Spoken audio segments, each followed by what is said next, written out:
오늘 건물의 기초 공사를 시작했는데 그 완공 테이프를 끊는 사람이 2226년에 살고 있는 여러분의 고손자라고 한번 상상해 보세요.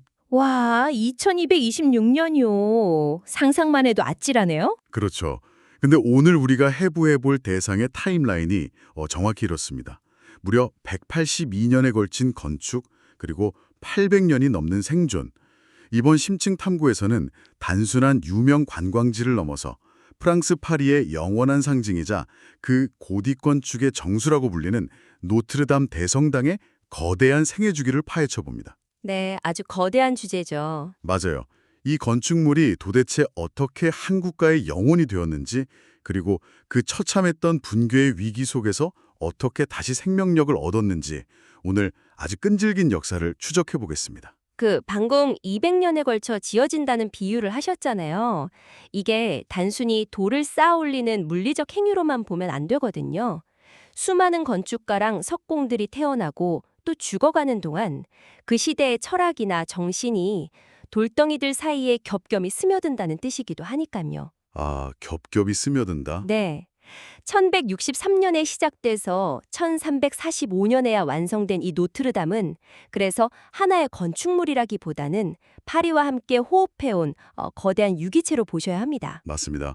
이름부터가 노트르담, 그러니까 프랑스어로 우리의 귀부인, 즉 성모 마리아를 뜻하잖아요. 그렇죠. 종교적인 중심지로 시작했지만 시간이 흐르면서 파리의 심장 그 자체가 됐는데 그 역사적 의미를 짚어보기 전에 먼저 이 건물이 가진 건축적인 경이로움부터 언팩해봐야 할 것 같습니다.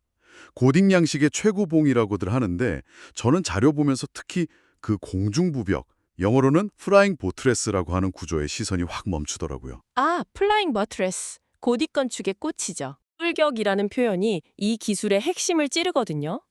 그 고딕 이전의 건축 양식, 그러니까 로마네스크 양식의 교회들을 떠올려 보시면 네, 약간 투박한 느낌이죠? 맞아요. 벽이 마치 성곽처럼 무지막지하게 두껍습니다. 그럴 수밖에 없는 물리적인 이유가 있었거든요. 돌로 만든 그 무거운 지붕의 하중이 중력 때문에 아래로만 향하는 게 아니라 밖으로 퍼져나가면서 벽을 밖으로 밀어냅니다. 아, 지붕이 무거우니까 벽을 옆으로 밀어내는군요. 그렇죠. 그래서 이 힘을 버티려면 그냥 벽을 두껍게 쌓는 수밖에 없었던 거예요. 벽이 온전히 하중을 견뎌야 하니까 창문도 아주 작게 뚫을 수밖에 없었고, 그래서 내부는 자연스럽게 어둡고 좀 묵직한 느낌이 났죠. 아하, 지붕 무게가 벽을 밖으로 밀어내니까 그걸 버티려고 벽을 요새처럼 만들었다. 그럼 그 거대한 외골격 슈트, 공중부벽은 단순히 건물을 더 높고 웅장하게 짓기 위해서 고안된 건가요? 흔히들 왜 인간이 하늘에, 신에게 더 닿고 싶어하는 과시욕 때문에 건물을 높였다고들 하잖아요. 네, 흔히들 그렇게 생각하시죠. 하지만 그 거대한 외골격의 진짜 목적은 사실 높이 자체가 아니었습니다. 전혀 다른 곳에 있었어요. 전혀 다른 곳이요? 바로 빛입니다. 당시 고딕 시대 사람들은 빛을 그냥 단순한 자연현상으로 본 게 아니라 신의 현현, 그러니까 신성이 드러나는 방식으로 믿었거든요. 아, 빛 자체가 신이다? 네, 그래서 성당 내부에 이 신성한 빛을 가득 채우는 게 당시 건축가들의 지상과제였던 거죠. 내부의 빛을 채우려면 필연적으로 벽에 거대한 창문을 뚫어야 했겠네요. 그렇죠. 하지만 아까 말씀드린 로마네스크 방식처럼 벽이 지붕을 받치고 있는 상태에서 큰 창문을 뚫어버리면 어떻게 될까요? 무너지겠죠, 당연히. 네, 와르르 무너져 내립니다. 바로 여기에서 건축가들이 천재적인 해결책을 내놓은 겁니다. 지붕이 벽을 밖으로 밀어내는 그 힘을 아예 건물 외부로 빼내서 밖에서 건물을 버티고 있는 아치 형태의 돌기둥들. 아, 그게 공중부벽이군요. 맞습니다. 그 공중부벽이 대신 버티게 만든 거예요. 와, 무거운 하중을 바깥에 있는 그 투명 목발들에게 전부 떠넘겨버린 거네요. 정확합니다. 이제 벽은 지붕 무게를 감당해야 하는 그 무거운 짐에서 해방된 거죠.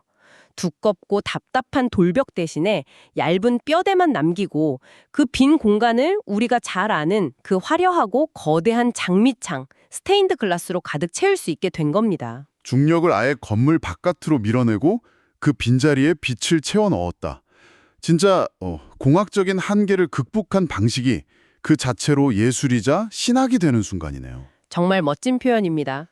네, 그렇게 1345년에 완성된 이 거대한 빛의 상자는 워낙 압도적인 존재감을 뿜어내다 보니까 자연스럽게 이후 파리 역사의 중심 무대가 됩니다. 종교적 공간을 넘어서 세속적인 권력이나 문화의 중심지로 진화하거든요. 그 진화의 과정을 가장 상징적으로 보여주는 장소가 바로 성당 앞 광장입니다. 혹시 거기 가보셨어요? 그 바닥에 박혀있는 동판 보셨나요? 아, 그 포앵제로 말씀이시죠? 팔각형 동판. 맞습니다. 포행제로, 프랑스의 모든 도로 거리를 잴 때 기준이 되는 도로 원표죠. 거리를 재는 그 기준점이 있다는 게 어떻게 보면 좀 이질적이지 않나요? 가장 영적인 공간하고 가장 실용적인 공간이 한 점에 딱 겹쳐 있는 셈이니까요. 약간 모순적이라고 느낄 수도 있죠. 근데 그 역설적인 융합이 바로 노트르담이 가진 진짜 권력을 보여줍니다. 중세 시대부터 이 노트르담은 그냥 교회가 아니라 파리 시민들의 섬 그 자체였거든요. 삶 그 자체였다. 네, 그 앞광장에서 시장도 열리고 정보도 교환되고 심지어 죄인에 대한 심판까지 이뤄졌으니까요. 국가의 모든 길이 노트르담을 향해 있다는 건 결국 모든 물리적 권력과 에너지가 이곳으로 수렴된다는 뜻입니다. 정신적 중심지가 곧 물리적 인프라의 기준점이 되는 건 당시로선 어찌 보면 너무나 당연한 수순이었던 거죠. 아, 프랑스라는 국가의 절대적인 0점, 제로 포인트라는 거네요. 그렇다면 1804년에 나폴레옹 1세가 그 수많은 화려한 궁전들을 다 놔두고 굳이 노트르담 대성당에서 황제 대관식을 치른 것도 정확히 이 맥락이겠습니다. 네, 나폴레옹의 선택은 아주 치밀하게 계산된 정치적 행위였습니다. 아시다시피 나폴레옹은 전통적인 왕족 핏줄이 아니잖아요. 스스로 왕관을 쓴 인물이죠. 맞아요. 스스로 권력을 쟁취해서 황제 자리에 오른 인물이기 때문에 자신의 즉위를 정당화해줄 아주 압도적인 권위가 필요했습니다.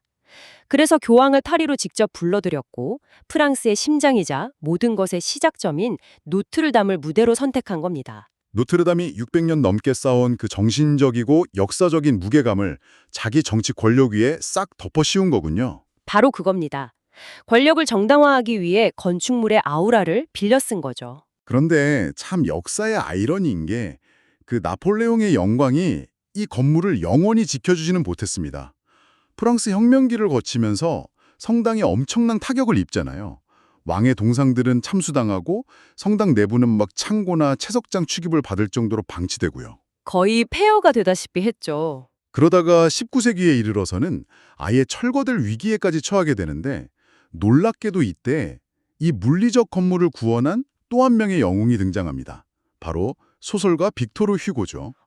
문학의 건축을 구원한 아주 드라마틱한 사건입니다. 진짜 영화 같아요. 그러니까요. 많은 분들이 빅토르 위고의 소설 파리의 노트르담, 흔히 노트르담의 꼽주로 알고 계신 그 작품을 그냥 이 성당을 배경으로 한 비극적인 사랑 이야기로만 알고 계시거든요. 콰지모도와 에스메랄다의 이야기로만 기억하시죠.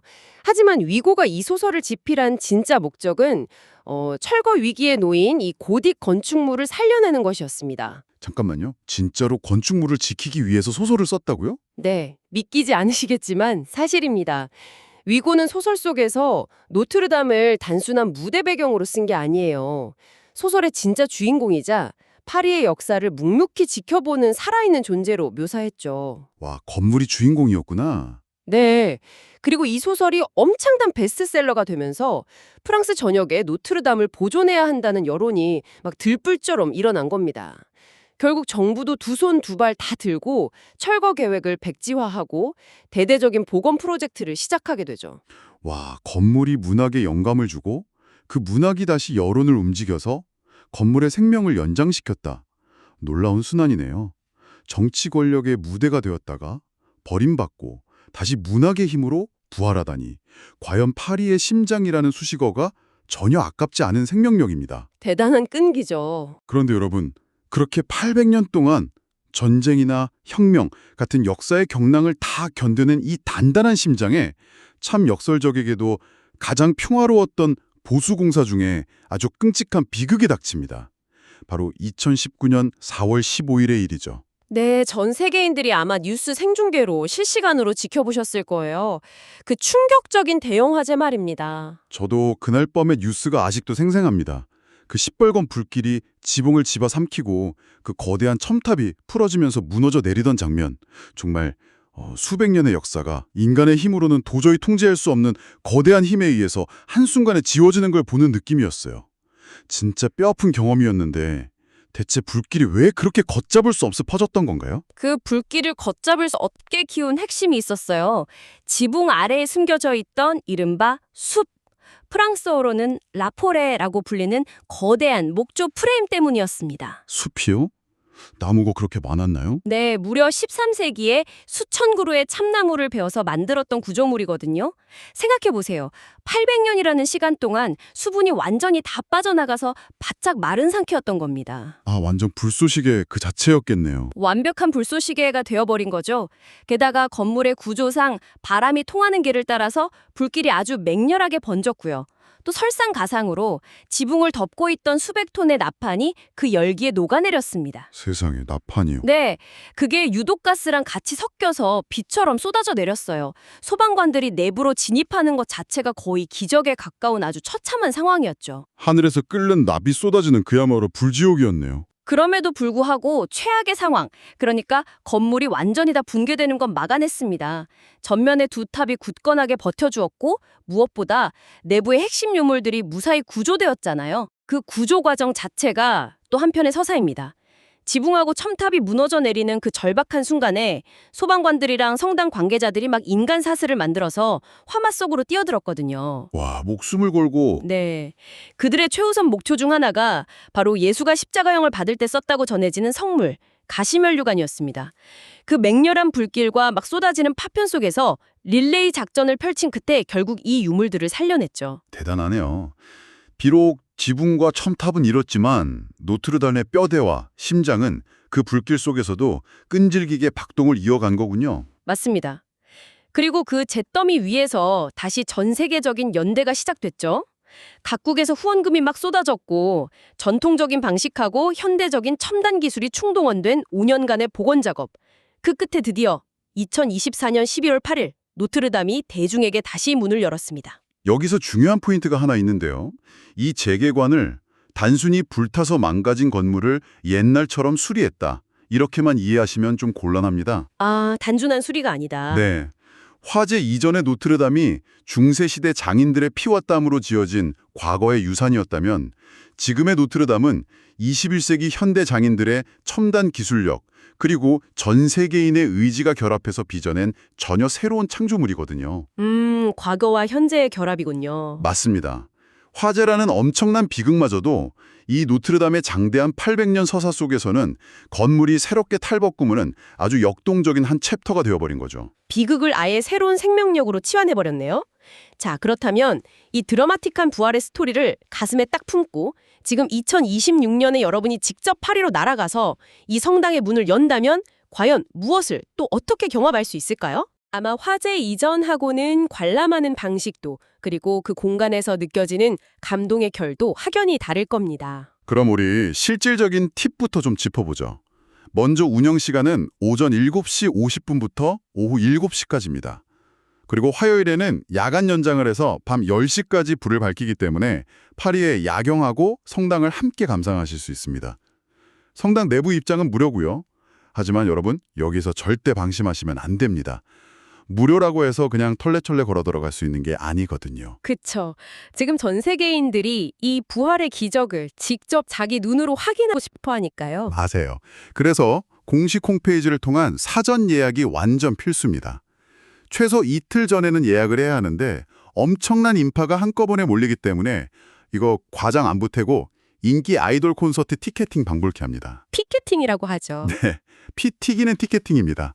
자, 그렇게 예약 전쟁을 뚫고 내부로 딱 들어서면 아까 우리가 이야기했던 그 빛의 예술을 마주하게 됩니다. 복원된 내부로 딱 들어가시면 아마 가장 먼저 놀라실 부분이 돌의 색깔일 겁니다. 돌의 색깔이요? 네, 화재 때문에 생긴 그 흐름은 물론이고 수백 년 동안 그 돌벽에 쌓였던 먼지까지 이번에 현대적인 세척 기술로 싹 다 닦아냈거든요. 아, 묵은 때를 완전히 벗겨냈군요. 맞아요. 그래서 눈부시게 밝아진 상아색 돌기둥들이 쫙 서 있는데 그 사이로 아까 불길을 기적적으로 견뎌냈다고 했던 그 장미창 있잖아요.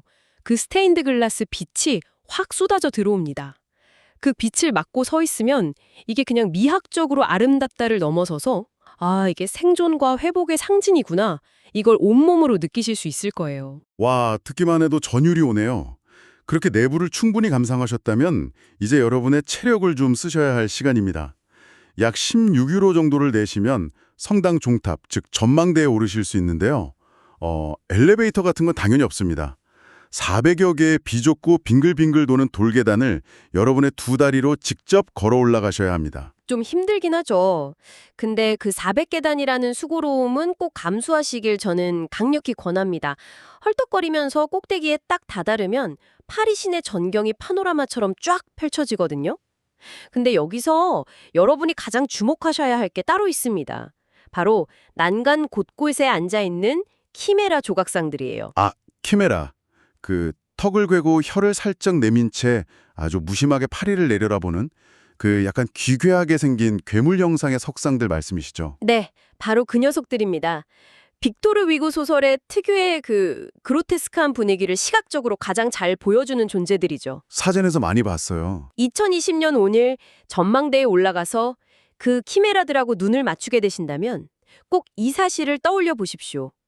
이 돌조각상들은요, 2019년에 그 끔찍했던 화재 당시에 바로 자기 등 뒤에서 수백 년 된 참나무 숲이 맹렬하게 불타고 참탑이 굉음을 내면서 무너져 내리는 그 엄청난 열기와 아수라장 속에서도 단 한 발짝도 도망치지 않고 묵묵히 파리 시내를 내려다보고 있었습니다. 와, 화재 이전의 키메라하고 지금 여러분 눈앞의 키메라는 겉보기엔 완전 똑같겠죠.